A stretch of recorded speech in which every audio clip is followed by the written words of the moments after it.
That's where I long to be, with my three good companions, just my rifle, pony and me. Microciné, bonjour ou bonsoir, ça va dépendre de l'heure à laquelle vous allez découvrir cette nouvelle émission. Aujourd'hui, nous allons parler de deux livres qui ont été publiés il y a quelques années, c'est assez récent, 2019.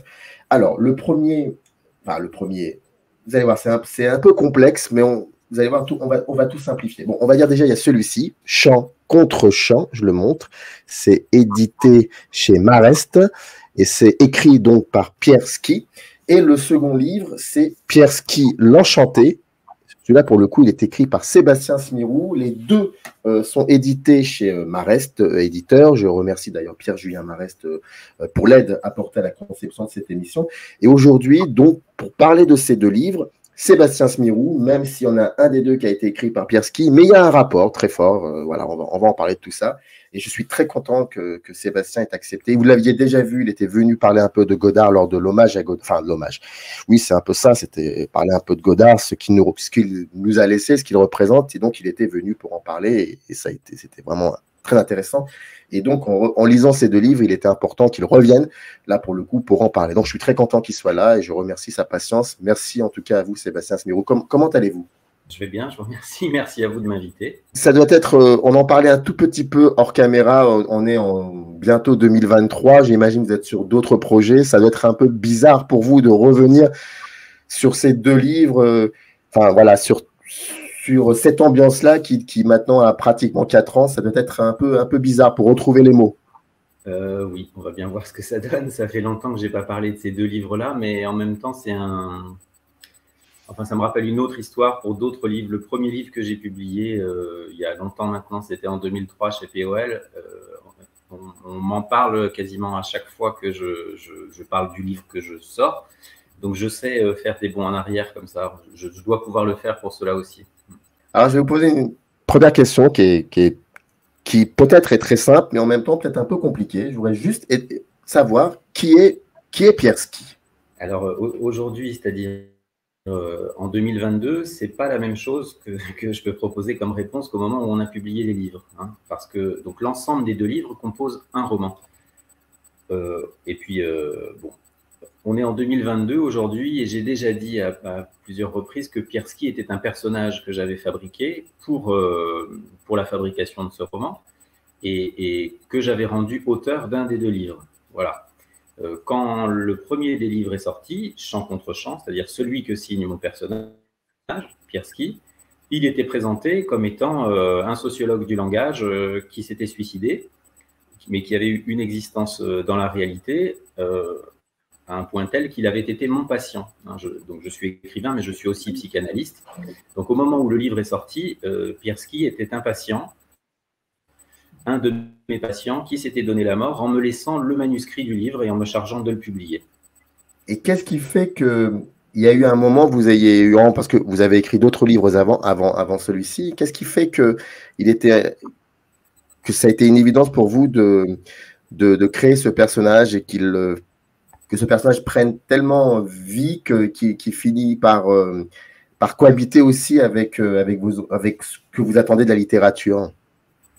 Ça n'a pas été une évidence du tout, en fait. Le livre, j'ai mis longtemps à le concevoir, même dans cette forme-là. C'est-à-dire, au début, ça devait être un seul livre. Je voulais faire des chapitres enchâssés avec une double narration, en fait, où mon livre à moi, celui qui s'appelle Pierre Sky l'Enchanté, aurait agi comme une sorte de commentaire à l'autre. Et puis, en fait, ça ne fonctionnait pas bien. Le volume, je trouve que ça ne fonctionnait pas bien. Donc, au bout d'un moment, j'ai décidé de les scinder en deux et d'organiser la fiction comme ça. Mais qu'est-ce que cela aurait donné parce que il faut savoir, là, il y a le livre donc, de Pierre Sky qui là, pour le coup, il y a une thématique très forte sur le cinéma. Donc, on va en parler juste après. Mais ça aurait donné quoi si ces deux livres avaient été qu'un seul? Comment vous auriez agencé le rapport que vous avez avec cet auteur que vous avez inventé et qui se suicide et qui vous laisse? Enfin, comment vous l'auriez travaillé, cela? J'aurais intercalé des chapitres, hein, avec une fois, il aurait été narrateur et l'autre, moi, j'aurais été narrateur. c'est ce qui se passe en quelque sorte là quand on tient les deux livres, mais ça nuisait beaucoup à la narration de chacun des deux. C'était vraiment très compliqué à lire. Et bon, c'était pas écrit exactement comme ça, mais c'était trop compliqué comme objet. Déjà là, c'est compliqué à saisir comme dispositif romanesque, mais quand le livre est fondu, c'était vraiment difficile à la lecture. Donc j'ai préféré faire comme ça. Alors, avant qu'on parle de l'intériorité des livres, j'aimerais connaître, enfin, j'ai une question que je pose assez souvent à mes invités, et là, pour le coup, je pense que cette question, elle est vraiment faite pour vous, parce qu'en plus de cela, c'est une question qui a été souvent posée par Serge Danet, et je crois savoir que nous avons un point commun, c'est-à-dire que nous sommes très sensibles aux travaux de Serge Danet. Et là, c'est la question de la fameuse question d'image marquante. Et là, pour le coup, je suis, mais alors, curieux de connaître votre image marquante. Si elle est vraiment liée à l'enfance, à votre enfance. Est-ce que vous en avez une? Oui, ça j'en ai plein, des images marquantes. Je fonctionne dans un monde d'images. Donc oui, ça j'en ai plein, mais qu'est-ce qui fait que il y a une image marquante. Alors, ah ben voilà, j'allais vous poser cette question, j'allais vous dire par rapport à ce projet, ça serait quoi cette image marquante? Le point de départ du livre, en fait, c'est une image de paysage fabriqué, c'est-à-dire moitié naturel et moitié presque surnaturel. Ici, là, dans la région où j'habite, il y a une station de télécommunication qui se trouve dans une vallée, alors qu'il y a pratiquement rien autour. Et quand c'est un peu vallonné le paysage ici, et quand à un moment donné, on surgit d'une colline comme ça, et on débouche sur cette station de télécommunication. Je crois qu'il y a 11 paraboles vraiment énormes, des paraboles géantes ici en pleine campagne. Et ça, c'est une image marquante et fondatrice pour le livre. C'est-à-dire que c'est à partir de cette image-là et de cette station de télécommunication que j'ai imaginé le personnage de Pierski et sa biographie fictive, en fait. C'est-à-dire le fait qu'il se soit servi de cette station de télécommunication comme moyen pour parler à sa mère disparue. Comment on se lance dans l'écriture d'un bouquin comme celui-ci, comme le bouquin sur Pierski l'Enchanté? Vous nous avez expliqué un petit peu comment vous partez au niveau du dispositif, mais comment on écrit ce genre de livre? Eh ben, moi, je ne peux pas écrire tant que je n'ai pas la forme. C'est-à-dire, tant que je ne sais pas exactement dans quel moule, en fait, dans quel... je ne sais pas, c'est un peu comme si vous faites un plat en cuisine. Il doit y avoir plusieurs manières de faire des plats, mais si vous n'avez pas une idée du résultat final, enfin, en tout cas, moi, je sais pas me lancer dans un plat si je n'ai pas une petite idée du résultat final. Ça ne veut pas dire que je ne peux pas improviser en cours de route, mais j'ai besoin de visualiser la forme ou le résultat. Et bien là, c'est pareil.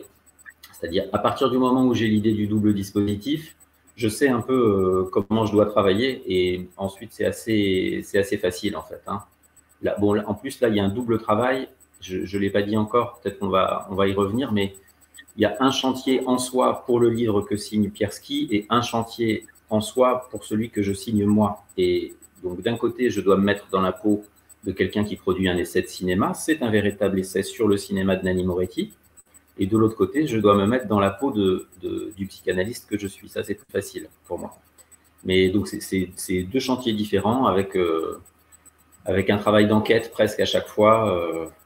Non, mais je trouve ça juste incroyable, le fait qu'il faut que vous vous remettiez dans la peau d'un personnage que vous avez créé en 2019 et vous êtes en 2022 sur d'autres projets. Je trouve que ça doit être très vaporeux, à mon avis, c'est une situation très, très bizarre, j'imagine. D'autant que pour le livre que je suis en train d'écrire en ce moment, je suis dans la peau de 6 personnages différents et non pas 2. Donc, je suis obligé de jongler un peu, mais je me vois très bien écrivant chant contre chant. Donc le livre que signe Pierski sur Nanni Moretti, ça je m'en souviens très bien parce que j'étais à la Villa Médicis, j'étais pensionnaire de la villa et je revois très bien comment j'avais organisé les lieux pour parvenir à mes fins, aux siennes. Donc. Aux siennes. J'imagine que Nanni Moretti, il doit y avoir certainement un lien, enfin, je pense que oui, mais j'aimerais bien vous en entendre parler avec Pierski, avec, en plus, c'est votre livre qui m'a fait rappeler que je crois que le père de Serge Danet, je pense, devait s'appeler Pierski. Et ça m'a rappelé, dans les dialogues où Persévérance habitait fait par Toubiana, j'avais oublié qu'il avait parlé à un moment du père. Et je trouve qu'il y a quelque chose comme ça d'assez incroyable. C'est parler aussi d'une époque, d'une période peut-être qu'on n'a pas forcément connue, qu'on a entendue, qu'on a un peu fantasmé. Ça dépend des âges aussi de certains. Plus on vieillit, plus le fantasme peut-être part de... Et je trouve que Nanni Moretti, en l'occurrence, il y a comme ça un rapport très fort aussi au fantasme, au cinéma d'antan, mais en même temps se le réapproprier et que le corps morettien soit toujours là, qu'il ait l'impression que le corps ne vieillit pas. Et c'est ce lien que je vois avec Pierski. C'est un corps qui ne vieillit pas, qui passe les âges, mais qui ne vieillit pas. Oui, c'est exactement ça pour le personnage de Pierski, et je pense pour Moretti aussi. Je crois que ça l'était pour Danet ou Godard, même si ce sont des gens qui se situent dans l'histoire du cinéma. Godard je pense, comme d'autres pour la peinture ou la photographie, se sent contemporain des frères Lumière autant que de gens qui vivent avec lui, enfin de Straub, qui viennent décéder, ou d'autres. C'est exactement la même chose pour mon personnage dans le film, et c'est effectivement chez Danet, dans le livre, et c'est effectivement chez Danet que je suis allé chercher le signifiant Pierski. Ce que je voulais faire, c'est créer une sorte de vertige à l'intérieur du livre dans la représentation du personnage. C'est-à-dire, il y a plein de choses cachées, codées, des références que je ne nomme pas dans le livre, mais qu'on peut trouver si on se lance soi-même dans une enquête à sa lecture. Et donc, chez Moretti, on retrouve ça aussi beaucoup, cette manière de se déplacer dans l'histoire du cinéma. Bon, moi, c'est comme ça que je me sens en littérature aussi, donc c'est sûr, il ne fait aucun doute que moi j'imprime cette marque à mes personnages. Oui. J'ouvre une petite parenthèse. Vous avez connu Danet comment? Et à quel âge surtout? Alors, j'avais déjà croisé des papiers de Danet parce que j'avais croisé les cahiers du cinéma quand j'étais plus jeune. J'ai travaillé un tout petit peu au cahier du cinéma et c'était pas une aventure extraordinaire pour moi, ni pour les cahiers. Je crois que personne s'en rappelle d'ailleurs là-bas. Mais ensuite, avant de commencer le livre, c'est un ami sociologue, Alain Ehrenberg, qui m'a vivement encouragé à lire Persévérance. Et voilà, il y avait plusieurs articles qui l'intéressaient dans le livre, et c'est grâce à lui que moi j'ai redécouvert Danet. Donc il y a pas si longtemps, quoi, il y a 7-8 ans, je dirais. Ah oui, donc c'est vraiment récent. C'est assez récent, votre découverte des îles. D'accord. Oui. Après, j'avais déjà lu des textes de Danet, mais c'est pas pareil que connaître. C'est-à-dire que quand je commence à travailler un sujet, en général, je vais en détail dedans. Donc, si j'ai pas tout lu, je connais pas, quoi. Bon, et même quand j'ai tout lu, je connais pas parce qu'il faut relire, revenir, travailler. Mais cette connaissance un peu approfondie, oui, elle est assez récente pour moi. Et qu'est-ce qui vous qu'est-ce qui vous sensibilise dans cette manière qu'il avait de regarder le cinéma et qui peut-être aurait des connexions avec vous en tant qu'écrivain et aussi avec ces deux livres? Ce serait quoi exactement? Il y a la production de Danet et il y a le personnage. Ce que j'aime beaucoup dans le personnage, c'est une sorte de posture deleuzienne, un peu savante, vous voyez, mais simple en même temps. C'est-à-dire, on n'est pas en train de se la jouer universitaire qui va donner des leçons de morale. On parle d'égal à égal avec celui dont il est question, ou à ceux à qui on enseigne, ou ceux auprès de qui on témoigne. Bon, ça, moi, c'est très, très important pour moi, je ne suis pas un universitaire, et j'aime ces rapports directs et simples. Danet était capable de ça avec les œuvres autant qu'avec les gens. Voilà, Deleuze aussi. Il y a aussi un deuxième livre, et on en a un petit peu parlé, c'est Le Chant contre Chant, qui est écrit par Pierski, et en l'occurrence par vous, et j'aimerais bien que vous nous expliquiez. Alors, Chant contre Chant, je vais quand même bien préciser, c'est chant C-H-A-N-T, et puis contre chant, toujours le C-H-A-N-T. Et oui. L'idée de cet essai, est-ce que c'était quelque chose qui était... Enfin, je veux dire, est-ce que c'est le véritable point de départ de ce gros projet? Et puis surtout, nous expliquer qu'est-ce que le chant contre chant? Alors peut-être je commence par là, sur qu'est-ce que c'est que ce motif que fabrique Pierski. Alors, le chant contre chant, c'est une figure que lui repère, donc moi j'ai repéré dans l'histoire du cinéma, dans toute l'histoire du cinéma d'ailleurs, enfin à partir du parlant, à partir des débuts du parlant. C'est une figure de superposition sonore entre d'un côté la diffusion à l'écran d'une bande-son, d'une musique, d'une chanson, et de l'autre côté, le fait de faire chanter cette chanson par un des personnages du film. On voit ça dans plein de films, souvent l'instrument de ça, c'est la radio ou l'autoradio, c'est-à-dire il y a une scène dans laquelle le personnage est dans sa bagnole, il allume l'autoradio, une chanson passe et il la surchante ou il la contre-chante, comme dit Pierski. Donc le contre-chant, c'est ça, et ce motif, il existe dans tous les longs métrages de Nanni Moretti au moment où Pierski écrit l'essai. Et il y a aussi un moment... Mais ça dénoterait quoi exactement dans le cinéma de Moretti? Est-ce que c'est quelque chose qui a un lien avec le rythme des films de Moretti? C'est-à-dire que quand il y a ces séquences de chant contre chant dans les films de Moretti, c'est une manière aussi pour lui de donner un autre rythme au film, donc un autre tempo? Non, je ne crois pas que ce soit une question de rythme. C'est une question d'intensité émotionnelle. C'est-à-dire que c'est un moyen, c'est un motif, un mouvement qui permet de faire monter l'intensité émotionnelle dans le film. On voit ça très bien dans La Chambre du Fils, par exemple, quand il y a cette scène dans la voiture où les 4 personnages de la famille, donc celui que joue Moretti, sa femme et les 2 enfants, sont dans la voiture et chantent ensemble une chanson de Caterina Caselli. Ça fait monter très très fort l'intensité. Dans plein de films, c'est comme ça que c'est utilisé. C'est pas tellement une question rythmique. Ce pourquoi ça intéresse Pierski, c'est parce que ça utilise le chant et que chez lui aussi, c'est un moment d'acmé, comme ça, un sommet émotionnel. C'est-à-dire que donc ce que je dis dans le livre que moi je signe, c'est que ça provoque des mini-effondrements psychiques, ces acmés-là, chez lui, Pierski, au moment où lui écoute, par exemple, au casque, une chanson qu'il contre-chante. Et c'est à cause, ou c'est pour comprendre ce qui se passe émotionnellement à l'intérieur de lui, qu'il va traquer le motif chez Moretti et dans l'histoire du cinéma. Et c'est aussi en même temps à l'image de ce qu'il est lui, Pierski, à savoir se réapproprier des fictions des autres, les corps des autres. C'est une manière aussi, en voyant ces personnages-là se réapproprier une chanson, lui aussi se réapproprier peut-être aussi, je pense, des pans du cinéma. Des pans du cinéma et des pans de son histoire à lui. C'est un personnage, c'est-à-dire la voix, c'est extrêmement... Il y a une phrase que j'aime bien d'un autre écrivain là, qui s'appelle Ryoko Sekiguchi, je ne sais pas si vous la connaissez, mais c'est une écrivain qui est intéressante, importante. Elle dit que la voix, c'est le seul morceau du corps qu'on n'enterre pas. Et comme la mère de Pierski est morte,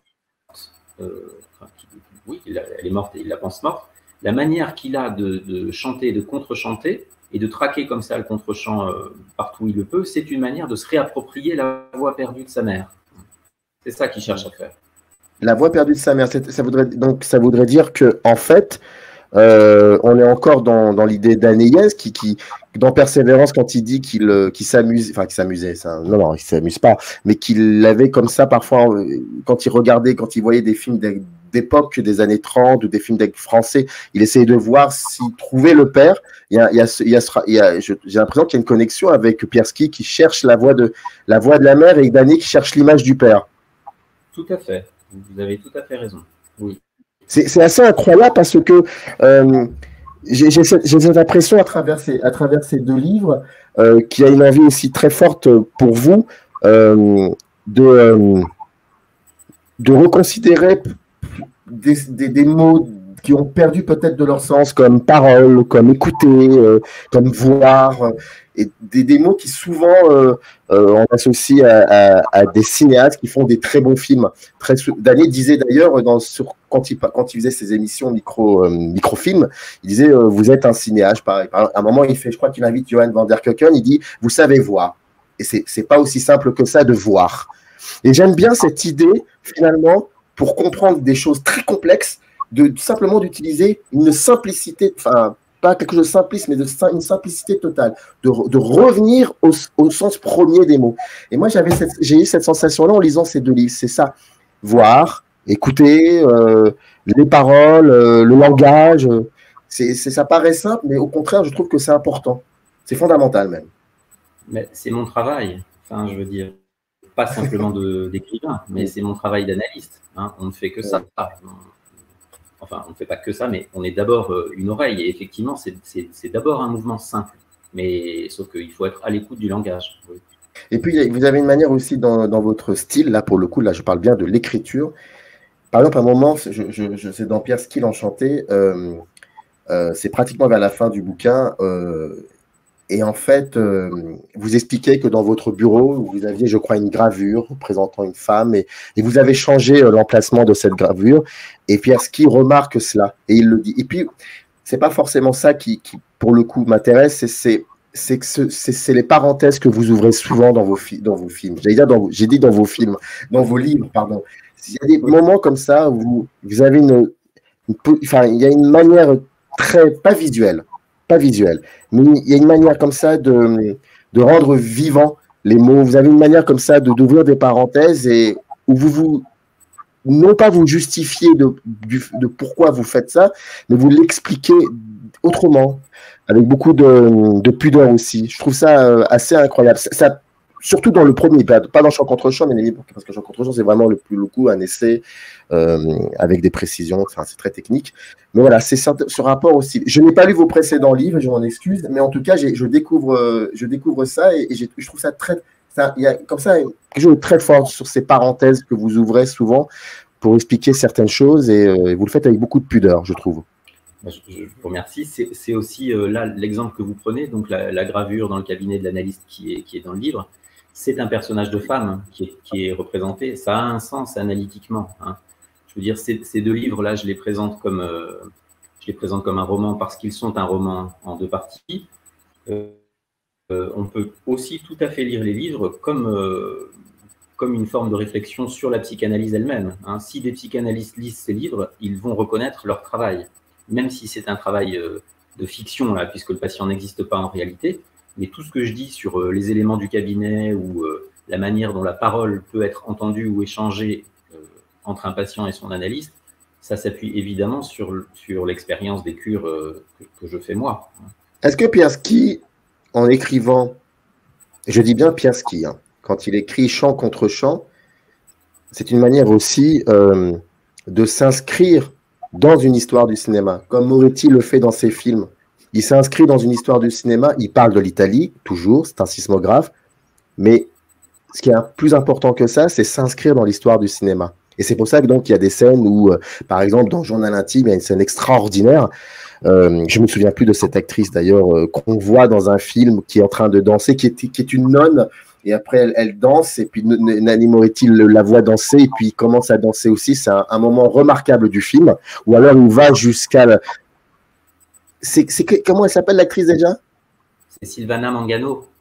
Silvana Mangano. Et oui, la fameuse Silvana Mangano. Ou alors quand il se déplace juste pour aller voir là où Pasolini a été assassiné. Voilà, il y a des choses comme ça. Est-ce que Pierre Schill est dans cette idée-là aussi? Ça, je ne suis pas certain parce que la disposition dans laquelle il est, lui, quand il vient voir un analyste, c'est une disposition d'inhibition. C'est-à-dire, ce dont il se plaint, c'est de ne pas parvenir à écrire. Et ce qu'il veut, c'est pouvoir écrire. C'est pas tellement pour s'inscrire dans l'histoire du cinéma, c'est pour ne pas mourir, en fait. Ce qui finit par accomplir en se suicidant. Mais en fait, il n'y a plus rien à espérer de la vie une fois que, justement, il est parvenu à écrire le livre. C'est pas tout à fait pareil que d'écrire pour s'inscrire dans l'histoire du cinéma. Enfin, on peut imaginer, hein, vous avez raison, c'est-à-dire on pourrait imaginer que ce motif du chant contre chant, C-H-A-N-T, il ait éprouvé le désir de le laisser dans l'histoire de la critique du cinéma. C'est pas le cas et moi, peu m'importe l'usage qui en sera fait. Enfin, vous voyez, si personne n'utilise ce truc-là, c'est pas très grave, hein. Je m'en fiche. Mais pour lui, je pense que ça compte pas non plus, c'est-à-dire c'est une manière de ne pas mourir en mourant dans la réalité. Voilà. il peut rien espérer de mieux en fait que de parvenir à écrire ce livre. Une question un peu de psychologie de bazar, mais est-ce que ce personnage-là vous manque? Ah non, il me manque pas. Non, il me manque pas. Ça a été très dur de le laisser, et en plus il m'a poursuivi parce que vous imaginez bien que certains patients lisent mes livres, et donc Oui. parfois il revient en séance. Bon, j'ai moi-même été pas complètement tranquille avec cette idée, hein. C'est difficile de faire se suicider un patient fictif quand vous recevez des patients vrais, réels. Voilà, ça crée du trouble quand même chez les patients. Donc non, il ne me manque pas du tout. J'étais très heureux de vivre avec lui pendant plusieurs années, mais je suis content qu'il soit enterré dans son livre. Voilà. Donc, vous ne serez pas comme Conan Doyle qui est obligé de faire revivre Sherlock Holmes après l'avoir tué, j'imagine. Alors, à un moment donné, c'est-à-dire après la publication du livre, je me suis dit, justement au moment où il me poursuivait, imaginons qu'il vienne se venger de l'analyste, en fait. C'est-à-dire qu'il lui reproche… C'est De Palma, ça. C'est très Brian De Palmesque, ça. Ça peut être De Palmesque, oui. Bon, non, j'en ai fini et stop. Pitié, ne reviens pas. Non, non. Je dis ça parce qu'en fait, dans le livre, il y a une incertitude quant au fait qu'il soit mort en réalité ou pas, parce qu'il envoie à l'analyste une lettre avec le manuscrit en disant qu'il se suicide. Donc, l'analyste, moi en l'occurrence, suppose qu'il le fait, mais il n'a plus jamais de nouvelles. Donc, il y a une incertitude qui plane. Donc, il aurait été possible, sur un plan romanesque, de faire revenir son personnage. Je ne vais pas le faire. En tout cas, je vous présente mes sincères excuses de l'avoir fait revivre le temps d'une émission. J'en suis vraiment désolé. Comme ça va. Alors, d'ailleurs, je reprends je répète. Hein. Alors, d'abord, voilà, on va faire ça comme ça. Un chant contre chant dans la même image. Bon, c'est un peu flou, j'en suis désolé. Bref, Chant contre chant et Pierski l'Enchanté. Les deux livres sont édités chez Marest. Dans le descriptif de la vidéo, vous trouverez toutes les informations pour pouvoir vous les réapproprier. Et j'espère qu'en tout cas, ça vous a donné cette envie peut-être d'aller puiser un peu dans ces deux livres. C'est très mystérieux, surtout le Pierski, mais aussi le chant contre chant, parce que c'est vraiment pour le coup un chant contre chant, c'est HAMPS, voilà. Et c'était très intéressant d'en discuter avec vous, et merci d'être revenu sur sur ce gros projet littéraire, ce projet littéraire qui m'attend à 4 ans, et c'était un plaisir d'avoir cette conversation avec vous. Merci à vous, Sébastien Smirou. Merci à vous, merci beaucoup. Générique. In the canyon, that's where I long to be, with my 3 good companions, just my rifle,